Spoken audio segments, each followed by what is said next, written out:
Here's a 1951 Ford pickup, step side as you can see. This particular vehicle is powered by a 289 paired with an automatic transmission. That's actually out of a 68 Ford. The front end and rear axle are out of a Nova. It does have power steering and an AC unit still hooked up on it. Nice running and driving truck. As you can see, the paint's in decent shape. It's not perfect by any means, but what I would call a nice driver quality paint. It is all steel. Those are steel front fenders, rear fenders, cab and everything. You can see the fit and finish on the doors. When I get around to the driver's side, opening and closing, got a nice fit and finish to it.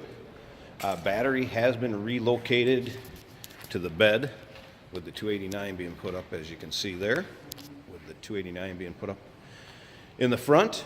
Relocated the battery, riding on some white walls,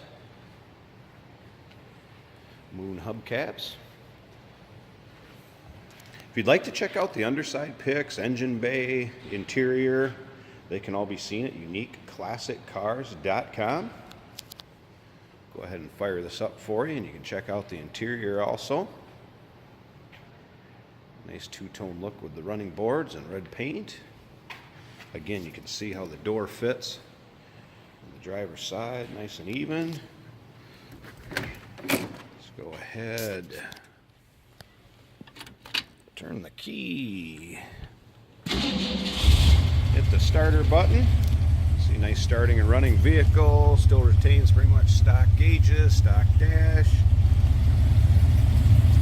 Headliner put in it, kind of a cloth and split bench seat. Does have power over here. Power seat on the driver's side does work. Fold down armrest. Kind of nice little street rod pickup, but yet it keeps that original look to it. So nicely the door closes. Slip around to the back so you can hear it run here a little bit. Nice little rumble out of that 289. So 1951 Ford pickup, step side. Feel free to give us a call, 507-386-1726 if you'd like to inquire about this truck. And like I said, you can check out still pictures, underside, interior, engine bay at uniqueclassiccars.com.